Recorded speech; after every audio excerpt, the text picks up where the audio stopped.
क्यों, आखिर क्या, कैसे, वो तमाम दस्तावेज भी जो पुलिस को कहा गया था आज सुबह ही, जब ये कोलकाता हाई कोर्ट द्वारा ये फैसला किया गया कि हैंड ओवर कर दिया जाए सीबीआई को, तभी पुलिस को ये कहा गया था, ये ऑर्डर दिया गया था। अब ये देखिए, ये हम वो आपको जगह दिखा रहे हैं, वो जहां पर सेमिनार हॉल में महिला डॉक्टर का शव इसी गद्दे पर यहां पर पड़ा हुआ था। ये देखिए, ये एक डायरी आपको यहां पर नजर आ रही होगी, ये बॉटल भी वहां पर ठीक उसके सामने आपको गिरी हुई नजर आ रही होगी। ये उस कमरे के किस तरह के हालात, क्या हालात उस वक्त थे, ये सेमिनार हॉल, ये उस दरिंदगी के बाद की तस्वीरें हैं जहां दरअसल वो संजय रॉय पीछे उस महिला के चला गया था, उस महिला डॉक्टर की जो शिफ्ट है वो रात 2 बजे ओवर हो गई थी। उसके बाद वो इसी सेमिनार हॉल में आराम करने के लिए आई थी कि सुबह जैसे ही होगी वो अपने घर निकल जाएगी, लेकिन उसे नहीं पता था कि किस तरह की दरिंदगी उसके साथ होने वाली है। आज की रात उसके लिए आखिरी साबित होने वाली है। ये वो सबूत, ये वो सेमिनार हॉल है जो चीख के यहां पर बता रहा है दरिंदगी की जो वो दास्तां है। हमारे सहयोगी भास्कर इस वक्त हमारे साथ जुड़ चुके हैं। उससे पहले प्रियंका से हम जानकारी ले रहे थे। भास्कर, हमने देखा कि आप उस जगह पर जाते हैं, पुलिस वाले वहां पर मौजूद रहते हैं, तोड़फोड़ वहां पर हो रही है, आप कुछ सवाल करते हैं तो वो उल्टा आप ही पर सवाल करने लगते हैं और आपको रोक देते हैं। क्या करने की कोशिश हो रही थी? ऐसी कौन सी इमरजेंसी आ गई थी कि अभी इन्हीं 2 दिनों में जब सीबीआई नए सिरे से जांच शुरू कर रही है, वहां पर तमाम सैंपल्स इकट्ठा किए जाने हैं, तो तभी वहां पर तोड़फोड़ करनी है?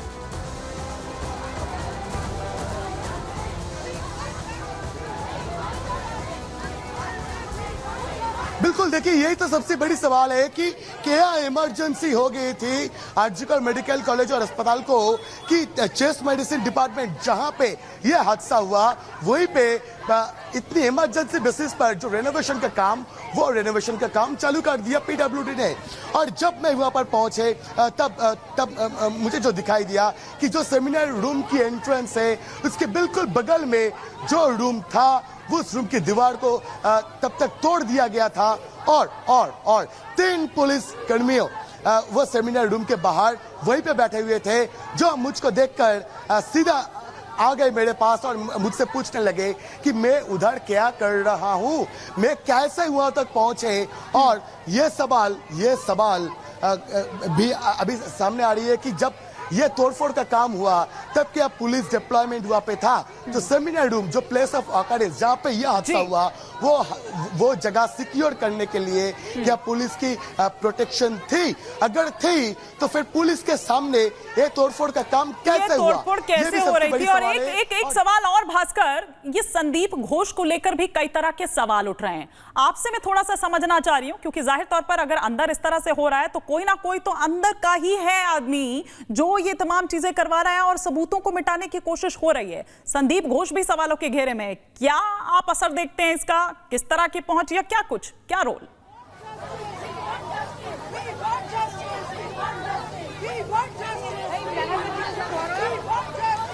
बिल्कुल, देखिए संदीप घोष जो कि प्रिंसिपल थे आरजीकर मेडिकल कॉलेज और अस्पताल के, इसके पहले इस बार उसने इस्तीफा दी, पर इसके पहले और 2 बार इनको ट्रांसफर किया गया था आरजीकर मेडिकल कॉलेज और अस्पताल से। पर कोई एक छुपा हुआ राज है जिस वजह से 2 बारी वो ट्रांसफर ऑर्डर रिवोक कर लिया गया। जो हेल्थ डिपार्टमेंट है पश्चिम बंगाल सरकार की, उस हेल्थ डिपार्टमेंट से।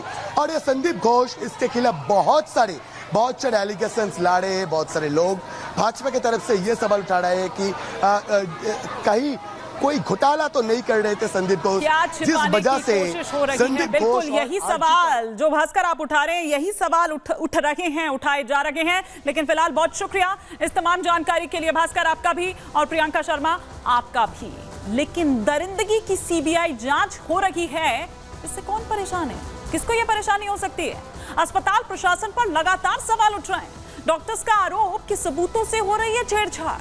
सेमिनार हॉल से 20 मीटर की दूरी पर है वो चेस्ट डिपार्टमेंट जो हम आपको दिखा रहे थे, जहां पर तोड़फोड़ हो रही है उस ऑफिस में। रेनोवेशन के नाम पर सबूतों से छेड़छाड़ हो रही है, ये खुद डॉक्टर कह रहे हैं। कोलकाता हाई कोर्ट ने केस की जांच सीबीआई को सौंप दी है। सीबीआई जांच से पहले क्या सबूत मिटाने की कोशिश हो रही है? क्योंकि जब तक मामला पुलिस के हाथ में था तब तक तो हमने आपको दिखाया वो तस्वीरें भी। ममता बनर्जी की ओर से तो संडे तक का, रविवार तक का जो एक डेडलाइन है, अल्टीमेटम है, वो दिया गया था, लेकिन वो किस तरह का अल्टीमेटम था, अब पूरा जो घालमेल है वो यहाँ समझ आ रहा है, इसीलिए सवालों के घेरे में। लेकिन खैर, सुरित्र पॉल जो प्रिंसिपल हैं आरजीके मेडिकल कॉलेज के, उनका क्या कुछ कहना है, आइए आपको ये भी सुनवाते हैं। सेमिनार हॉल का कुछ नहीं हुआ है। जो हुआ है चेस्ट डिपार्टमेंट में उनके रेस्ट रूम वगैरह का जो डिमांड था, जो मुझे इन्फॉर्मेशन मिला है मैं वही आपको बता रही हूँ। तो उसके पास में वहाँ पे पुलिस ने कॉर्डन या नहीं किया या नहीं बताया कि इसको आप टच मत करो। तो it was a decision taken कि जो उनको रेस्ट रूम टॉयलेट्स वगैरह चाहिए उसका काम शुरू किया जाए। तो उन्होंने उसी हिसाब से पीडब्ल्यूडी ने शुरू किया था। कल मैं जब सुबह आई, जैसे मुझे पता चला, मैंने कहा अभी मत करो, पहले पुलिस से पूछो कि करना है, अभी करना चाहिए, whether it will hamper their investigation or not. अगर वो बोलते हैं कि कोई बात नहीं आप कर लो, it is not going to hamper the investigation process, तो करो, नहीं तो मत करो। पुलिस ने परमिशन दी थी? पुलिस से हमने ईमेल करके भेजा भी था। तो एंड वी वर वेटिंग। तो in the meantime CBI के हाथ चली गई, तो पुलिस ने बताया कि अभी मत करो। तो कल सुबह जस्ट शुरू ही उन्होंने किया था, उतना जितना दिखा रहे हैं फ़ोटो वगैरह में, उसको तोड़ने में तो आधा घंटा भी नहीं लगता होगा। सुबह काम पे लगे थे लोग तुरंत। तो आपने सुना कि क्या कुछ कहना है प्रिंसिपल का, लेकिन इधर संदीप घोष पर सवाल उठ रहे हैं। कौन बन रहा है आखिरकार ढाल? रेप मर्डर के वक्त संदीप घोष थे प्रिंसिपल ने जांच के लिए बनाई थी कमेटी में अपने 2 फेवरेट इंटर्न को जगह दी थी। एक इंटर्न पहले से था उसका रैगिंग का आरोपी। विवाद बढ़ने पर प्रिंसिपल ने इस्तीफा दे दिया। इस्तीफे के 5 घंटे के बाद ही प्रिंसिपल का ट्रांसफर हो जाता है। आरजीके से नेशनल मेडिकल कॉलेज का प्रिंसिपल उन्हें बना दिया जाता है। हाई कोर्ट ने इस मामले में ममता सरकार को फटकार भी लगाई। जब इस्तीफा हो गया था, केस ट्रांसफर कैसे किया गया, ये पूछा गया। संदीप घोष का विवादों से पुराना नाता रहा है। जैसा कि मैंने पहले भी कहा कि ये पूरा जो अस्पताल, अगर हम बात करें तो ये पहले भी विवादों के घेरे में रहा है। पूर्व डिप्टी सुपरिंटेंडेंट ने गंभीर आरोप लगाए। डॉक्टर घोष को बताया है बड़ा भ्रष्टाचारी। हॉस्टल अलॉटमेंट के लिए घूस लेने का आरोप है। मेडिकल कॉलेज से जुड़े जो भी काम है उसके लिए घूस लेने का आरोप है कि किस तरह से रिश्वत वो लेते थे। मेडिकल स्टूडेंट्स को पास कराने के लिए भी घूस का आरोप है। आखिर किसकी शह पर इतना भ्रष्टाचार चल रहा था? अब पूर्व डिप्टी सुपरिंटेंडेंट जो है अख्तर अली, उनको आप सुन ही रहे थे, वो किस तरह के गंभीर आरोप लगा रहे थे। लेकिन आइए हम पूरी बात उनके सुनवाते हैं कि और क्या कुछ उन्होंने बड़ी बातें कही हैं, गंभीर आरोप लगाए हैं।